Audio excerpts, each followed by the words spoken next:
This is the first time I've opened and closed the same conference, and that's, you would think that by now you would get tired of hearing my voice, but maybe I'm in some competition with Addie about who can talk the longest.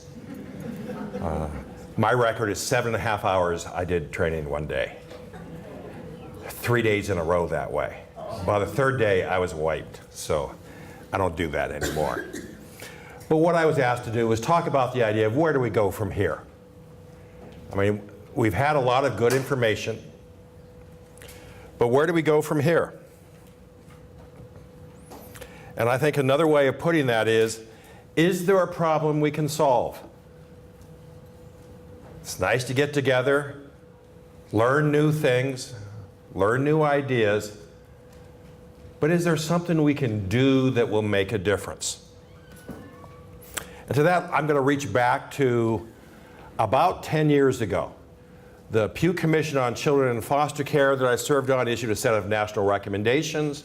One of those recommendations was a challenge to the Chief Justices of the states, that they should take on the issue of foster children, because those foster children didn't have a voice, and that they needed somebody to speak on their behalf. The Conference of Chief Justices took that on. They convened the first National Summit on Child Welfare in Minneapolis. I'll ignore the fact that they had every state there and every territory, but they didn't invite any tribes. But one of the speakers there was a man by the name of Lou Tice. And you could tell when he came in that he was this big deal. It looked almost like a presidential campaign as he walked in. Lots of handlers around him. So he came up and told us that he was a consultant, an advisor for, I think it was 850 of the Fortune 1000 companies. He obviously had lots of money because he had lots of staff. And he made his money by advising the captains of industry about how to solve problems. And he told us he was coming to talk to us because he thought it was important to give back. So every state's there, with the exception of Louisiana, because they were in the middle of Katrina at that moment. So every state had a team headed by either the Chief Justice or a member of the Supreme Court, the head of Child Welfare Services, usually the head of the schools for the state, and other movers and shakers.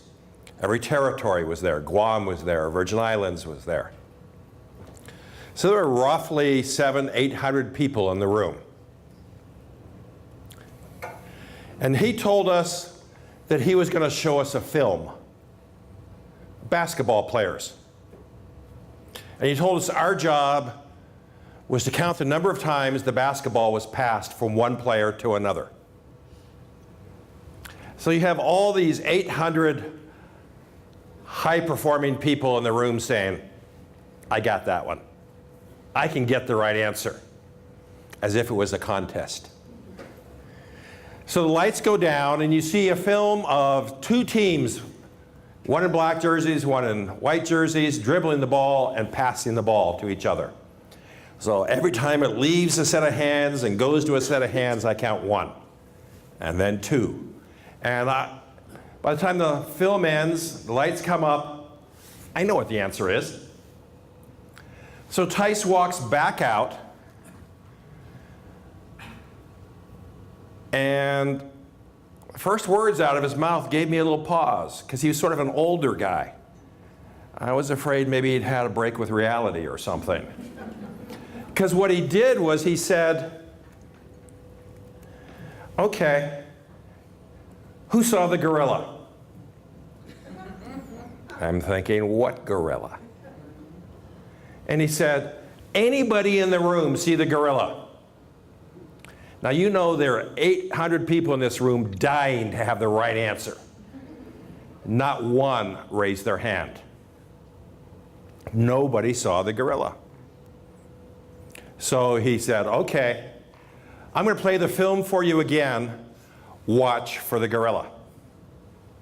Lights go down, film comes on, the two teams dribbling the basketball, and out walks this guy dressed like a gorilla. He stands right in the middle like this as they're passing the ball around him. And then he does his gorilla imitation and walks off waving. And nobody saw him. So, how is that even possible? Well, Tice says that, to put a medical term on it, it's a scotoma. It's a blind spot. He said, based on conditioning and mindset, what you expect to see and what you're focusing on is what you're seeing. You're not seeing the context. You're seeing when that ball leaves their hand and when it goes to another pair of hands. The fact that it happens to cross a hairy body on the way is irrelevant because you're counting the number of passes. So he said the problem that he helps captains of industry with is their scotoma, their blind spots. Because he says, based on his experience, within any problem, the solution is already embedded. What he helps them do is ask the question, what am I missing? So if the solution's already embedded, and you're not seeing a solution, what are you missing? Well, he said that what he teaches to problem solve that is diversity. He says he doesn't care about political correctness. He's into making money and solving problems for businesses. He says what diversity does is it gives you a different perspective. If you have 7 people sitting around a table, and each of them brings a different set of experiences, a different set of life experiences, a different set of job experiences, a different set of family experiences. If they listen to each other, they're more likely to see the whole picture. It's not as if one of them is going to have the answer. But if you get all of those perspectives, you triangulate on what the problem really is and what's going on. So he said he doesn't care about political correctness. He does this for problem solving. And then he went on to say that properly placed accountability stimulates awareness.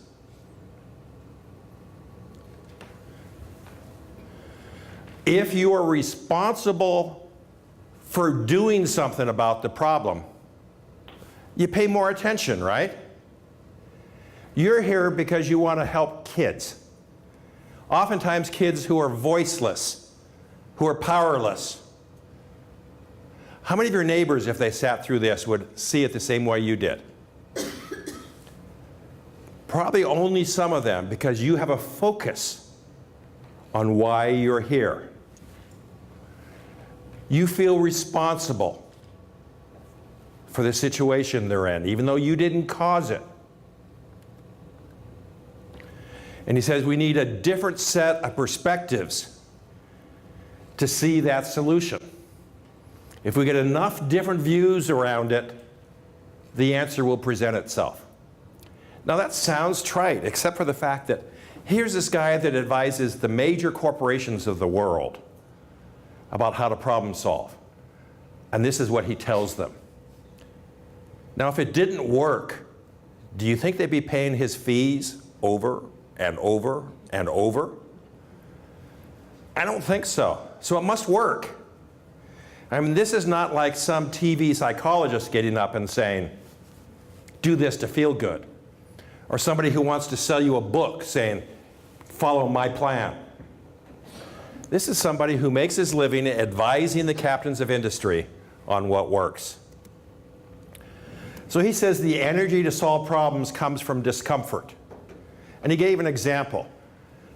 If you walk into a relative or a friend's house this evening, and the picture just inside the doorway is crooked, how many of you can resist straightening that picture? Something about human nature. Me, I tend to be oblivious to things. But most of the people I know, including most of my relatives, would feel compelled to walk over there and straighten that picture. So that's human nature. That if something is wrong, that creates a source of discomfort in us. Not big anxiety, but just we get a feeling that something's not right and we want to make it right. A belief that something is broken, something is not right. If you're responsible and you know that something's not right, human nature says, what can I do to make it better? He said if you combine that with a belief that the solution exists, that there really is a solution, and again, he's convinced that every problem solution is already embedded, then he says high performance people focus on what they want. Then they invent how to get there. He said if all you do is tweak around the edges of a system, what do you get? You get a tweaked system. But if instead, he says, you imagine what you want, what would you like it to be? He said high performance people then figure out how to get there, how to make that happen. So the first question is not, what can I do to make it better? The first question is, what do I want it to be?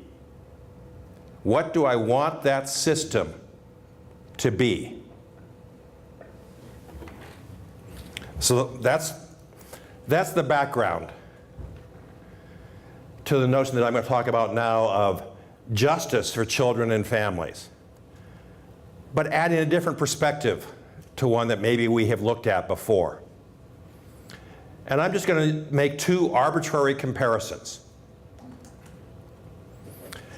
There's the Western approach to justice, right? Everybody's treated the same.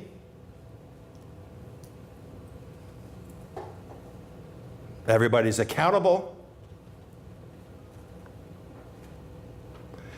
That notion of justice is that if everybody's a stranger, everybody gets treated the same. And that's justice. It's judgment-centered. It's focused on rendering judgment about what happened. It's compliance-focused. Here's the order. Have you fulfilled it or not? And the idea is to catch the non-compliance and impose sanctions. Now, what are the implications for that style of approach to justice for child welfare? Well, first, I think the idea that getting kids to 18 came from that idea. Everybody's treated the same. Our goal is just to get them to 18. And one-size-fits-all case plans. Now, I've been at this for almost 40 years, and I can't tell you how many thousands of case plans I've looked at. And there's not a nickel's worth of difference between those case plans. They all require drug abuse testing, drug counseling, substance abuse counseling, mental health assessment, mental health counseling, domestic violence assessment, domestic violence counseling, get a job, stay out of trouble, make your visits, make your court appointments, get a place to live, get a job. Have I missed anything? Parenting class, absolutely. The one universal, parenting classes. The one thing that nobody has ever proven makes a whit of difference. But it's important for those parents of the 2-year-old to hear how to deal with teenagers. And it's important for those teenage parents to understand what it is to take care of that baby that they had 15 years ago. Parenting class, yes, that. I can't tell you how underwhelmed I am by parenting classes.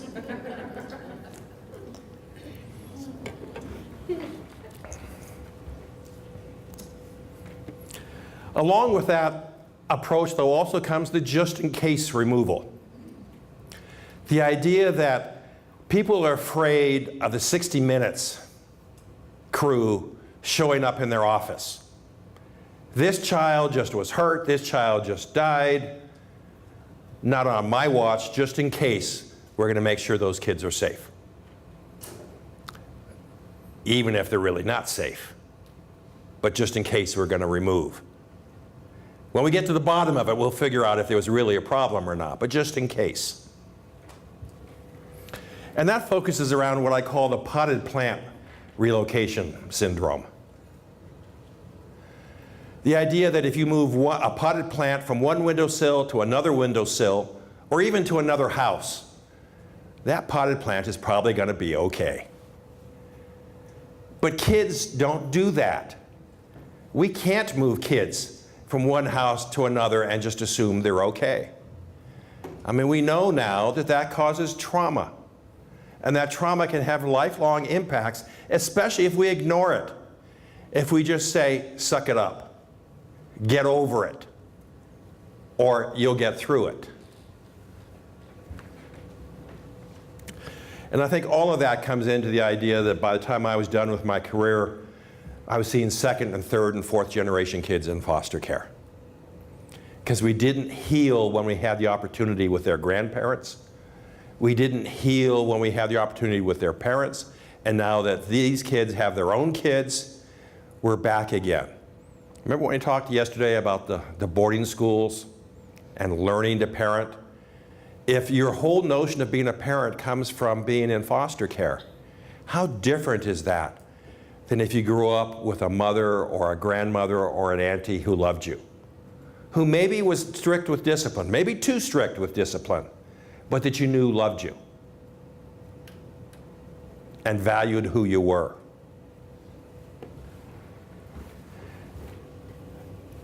And let me go back real quick, and just so that you please understand that these are not my words. I'm going to disclaim them.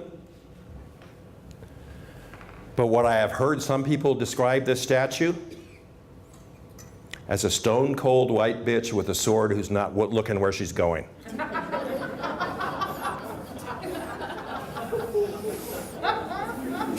See, now that I'm retired, I don't have to self-censor.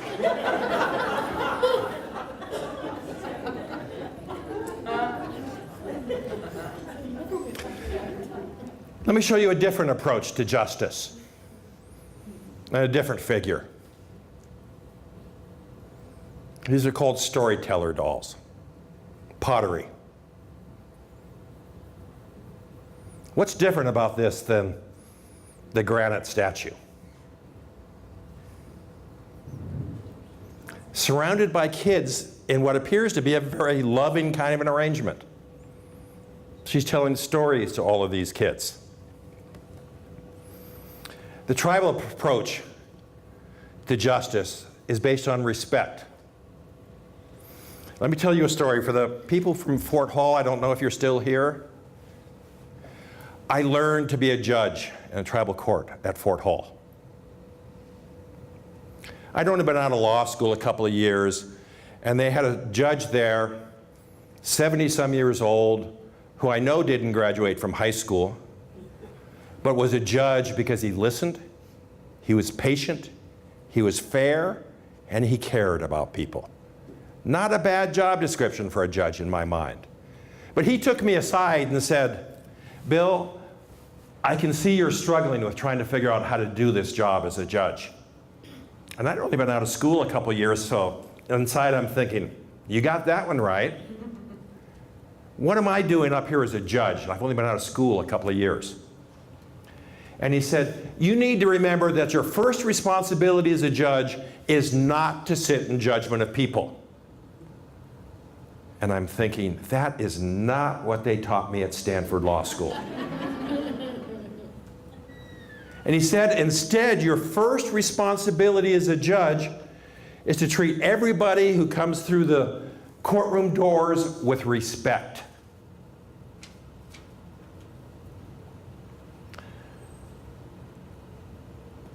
And then he gave me a test to apply to myself. And he said, imagine everybody who comes through the doors and sits in your courtroom that day is your cousin, your uncle, your niece, your nephew, your brother-in-law. Could I go home at night and explain to my grandmother how I treated those people? Not did I give them what they wanted, but did I treat them in a way that she would approve of? Now, I would like to say that for the rest of my career, I did that. To be honest, I didn't, but that was always my goal, was to treat people with respect. And I'll tell you that it makes a difference. In the 36 years since I started doing this work, I have never seen a life changed because some judge in a black robe read them the Riot Act, told them what a dirty, rotten so-and-so they were, and how dare they do this, and that they ought to be ashamed of themselves. I never saw a life change with that. And in my experience, the only person who came out of that courtroom satisfied was the judge. But I tell you, I have seen lives changed with respect. And let me give you an example. Shortly after I joined the Court of Appeals in Utah, the receptionist out front called and said, "So-and-so is here to see you." And I didn't recognize that name, so I said, "Sure, send him on back." He walks through the doors of my office, and I recognize him because I know instantly who that is, because as a trial judge, I'd put him in jail a dozen different times.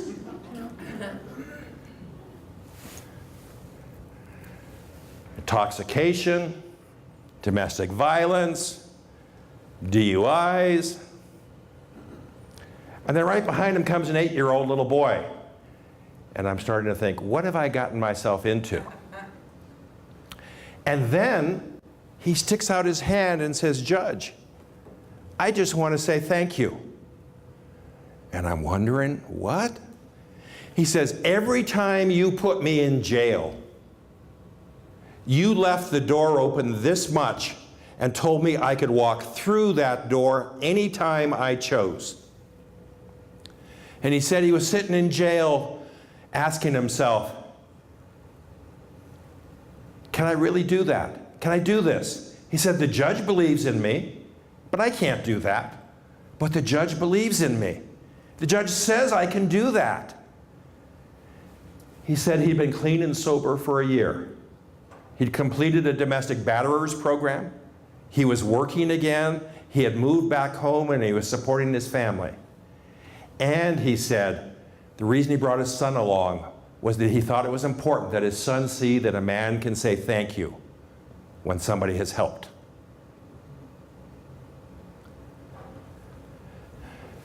He thought I saw something special in him. I didn't have the heart to tell him I didn't see anything special in him. Instead, I was just treating him the way I had been taught, with respect. You can hold somebody accountable and treat them with respect. You don't have to call somebody names as you put them in jail. He interpreted what I did as seeing something special in him. And all I did was do what I had been taught by that judge at Fort Hall, to treat people with respect. I have seen respect change lives. And understand, this is in a non-Indian setting. I have never seen life change because a judge in a black robe read somebody the Riot Act. Tribal approach is one focused on healing. If we all live in the same small community, we got to figure out how to make this work. Because your kids are going to go to school with my kids or my grandkids. I don't want dysfunctional people running around where they can get their hands on my kids or my grandkids. And I can't lock everybody up. So I have a stake in healing and fixing the problem. Lives change. Implications for child welfare, the notion of all my relations. Everybody is related. If I'm related to you, I'm not going to give you a free pass, but I'm going to do everything in my power to help you succeed. You're not just a faceless client. You're a relative. I need you to succeed. So if this isn't working, we're going to try something else. And if that doesn't work, we're going to try something else. And if that doesn't work, I'm going to stand over you while we do it together. But we're going to make it work. Or we're going to exhaust our lifetimes trying. It's a difference from having a stranger in front of you and having a relative in front of you. You don't get a free pass as a relative, but you get a judge who is committed to helping you succeed because it's important to me as well as to you that you succeed. When we have a stake in the success of families, they understand that. Will that be enough? Not always. But they can tell when there's somebody genuine trying to help and when there's somebody who's going through the motions.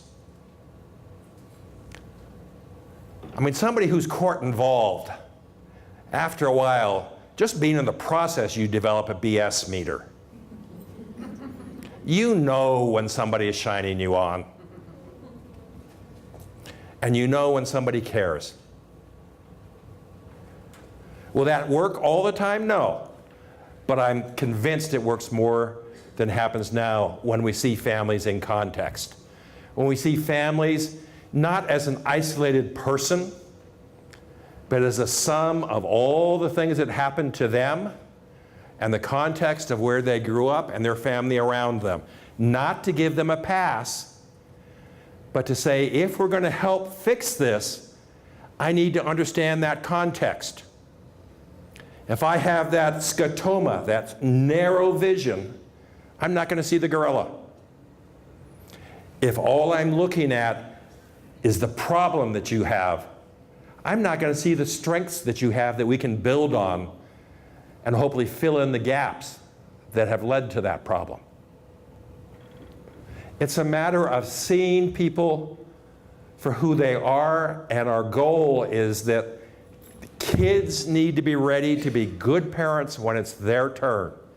Not get them to 18, not get them educated. All of that's part of it. But the goal has to be that whenever they become parents, they're ready to be good parents, so that we can break that cycle. And that cycle is manifesting itself all over the country.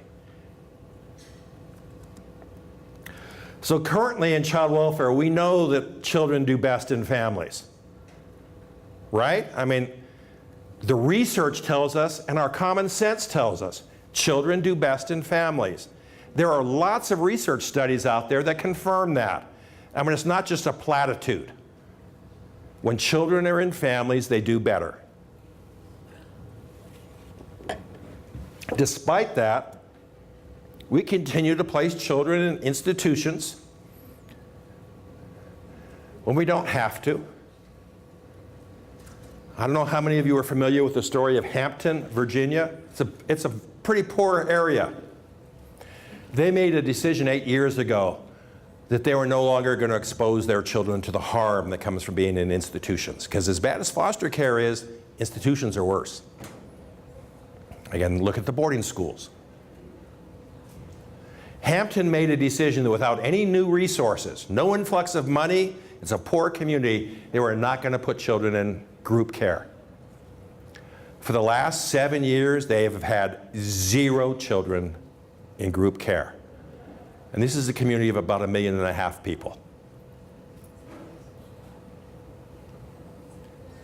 That means sometimes they have to work hard to find options.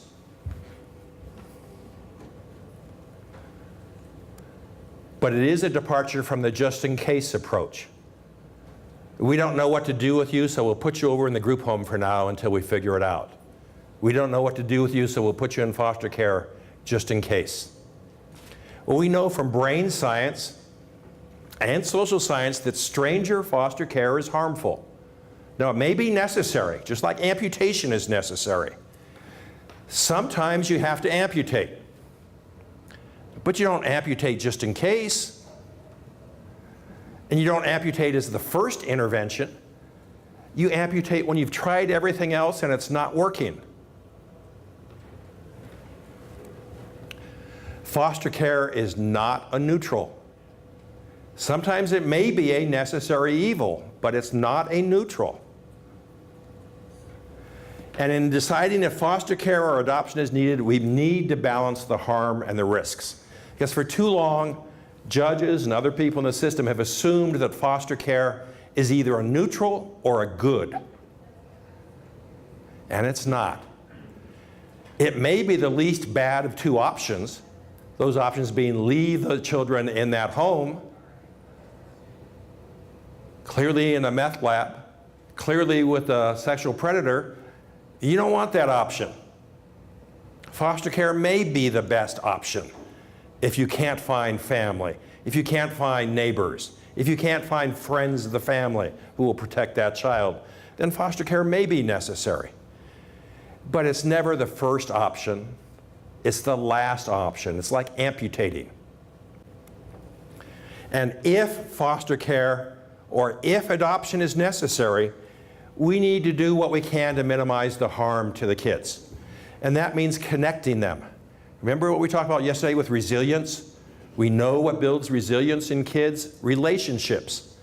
If we have to put kids with somebody who's not a relative, we can still connect them.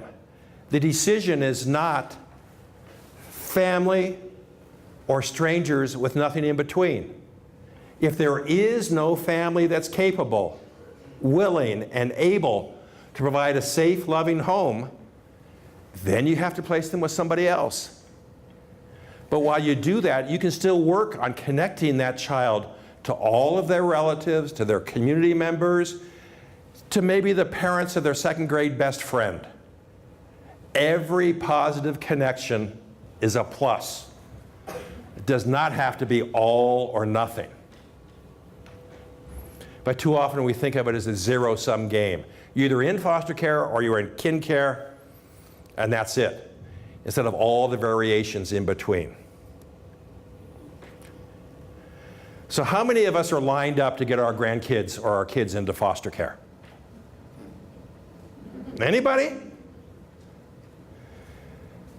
When each of my daughters was pregnant, they lined up to get their kids into preschool.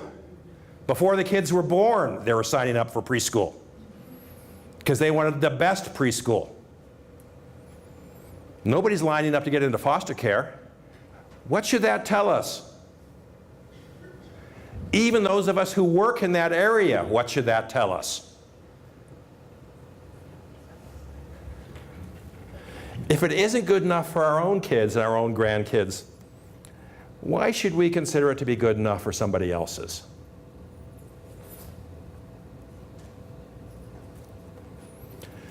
Well, the spirit of ICWA that we've talked about over the last 2 days, these children, and I mean all the children, are our children. And we should do for them what we would demand for our own. So based on what Tice talks about this morning, or that I used at the very beginning, remember that business consultant and the things that he said that he teaches to the captains of industry? I've got 4 questions for you. Is the system broken? Does it produce the results we want for our own children?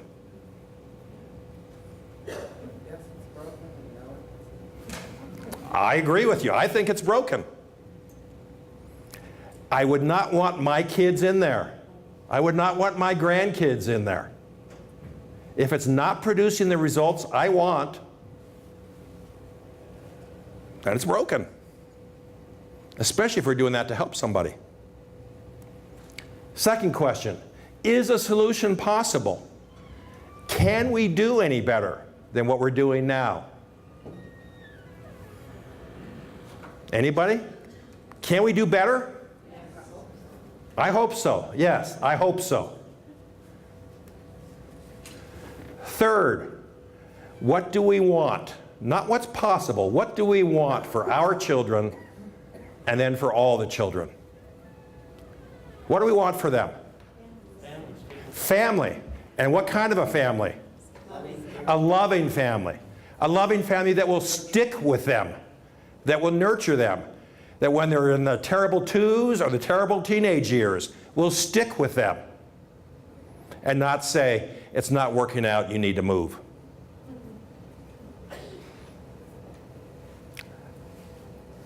It's not all that unusual now. Kids come back at 30. Do we say, nope, your lease is expired, you don't get to come in here? No, we take them back. They've gone through a divorce, they've had health problems, something else. They can always come back. What do we want for our own children? We want loving, secure, stable, nurturing families. So then the last question is, are we willing to invent how to get there? Are we willing to say, we need to do better because it's broken? It is possible to do better. Can we think about what we want for these kids? And then are we willing to take the time to work with other people to invent how to make that happen? One child at a time. If you try and eat an elephant, it's overwhelming. You just don't even get started. But I'm sure some of you remember that story of that little kid walking along the beach throwing starfish in. And a man comes along and says, why are you throwing that starfish in? He says, I'm rescuing them. And the man says, look up that beach. For miles and miles, there's starfish on that beach. You'll never save all of them. And the little kid picks up one and throws it in the ocean and says, that one I did. One child at a time. If we're willing to make a difference, we can.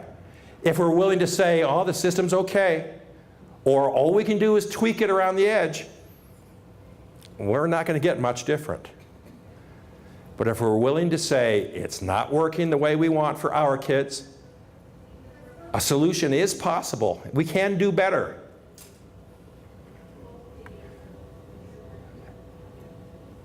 And are we willing to invent how to get there? So let me say thank you for everything that you do and everything that you will do to preserve and rebuild those connections for those kids, to equip them to deal with whatever life has for them. So thank you for all of your efforts.